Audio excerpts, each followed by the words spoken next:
La CAN, Coupe d'Afrique des Nations 2023, approche à grands pas et les actions se multiplient sur le terrain pour une meilleure organisation de cette fête sportive africaine.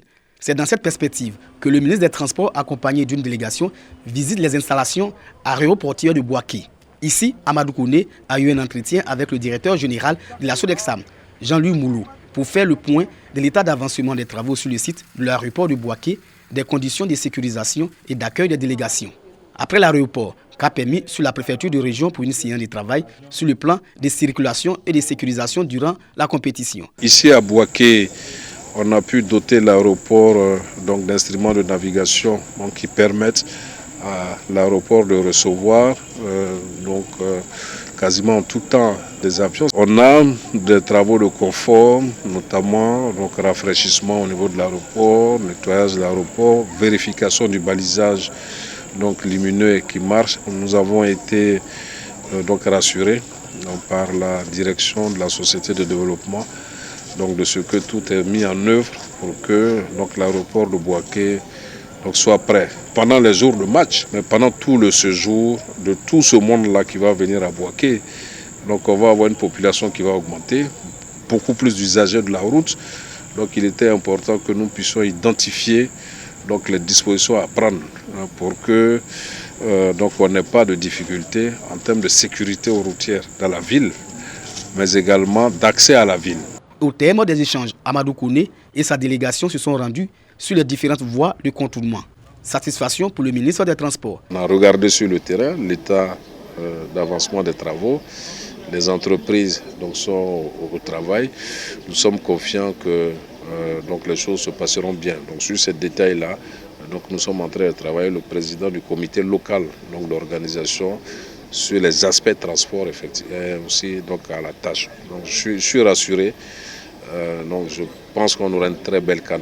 Amadou Kouné attend organiser des circuits touristiques et un forum sur l'investissement à Bouaké pour la CAN.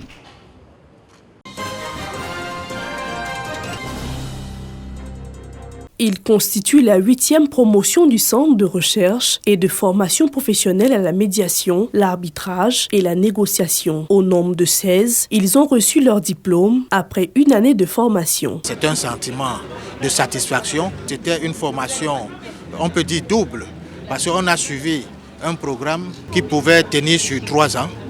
Mais compte tenu de notre vécu, de notre expérience de vie et tout, voilà, on a su synthétiser les choses pour pouvoir avoir un diplôme vraiment sur lequel on peut compter aujourd'hui pour apporter notre petite pierre à l'édification d'une société plus paisible. Avocats, conseillers juridiques, juristes, économistes, agents de la fonction publique ont pris l'engagement de contribuer à la promotion de la médiation en Côte d'Ivoire dans leurs domaines d'activité respectifs. Pour sa part, le directeur du CERFOPMAN a félicité les nouveaux arbitres professionnels, les invitant à l'indépendance, à l'équité et à l'impartialité dans la gestion des dossiers. Nous formons donc aux 3 diplômes de médiateur, d'arbitre et de négociateur. Mais ce sont des diplômes internationaux parce qu'ils sont co-signés par Abidjan et Paris. En outre, les nouveaux impétrants auront la possibilité de faire d'autres sessions de formation à Abidjan et des stages à Bruxelles. 3 enseignants issus des universités Alassane Ouattara de Bouaké, Jean Lorugnon Guédé de Daloa et Péliferon Coulibaly de Korogo reçoivent des bourses de l'Académie des sciences, des arts, des cultures d'Afrique et des diasporas africaines ASCAD. 12 millions au total répartis entre ces 3 chercheurs. En recevant ce prix, nous embrassons l'avenir conscients des défis qui nous attendent, mais aussi des espoirs que nous portons. Nous sommes résolus à continuer à explorer, à comprendre et à partager, car c'est dans cette générosité que réside la véritable valeur de notre travail. Ces bourses octroyées par l'ASCAD permettront aux bénéficiaires d'orienter les recherches dans les disciplines littéraires et scientifiques. L'ASCAD a attribué depuis 2013 28 bourses de recherche au total, marquant ainsi sa contribution indéniable à la promotion de la recherche scientifique en Côte d'Ivoire.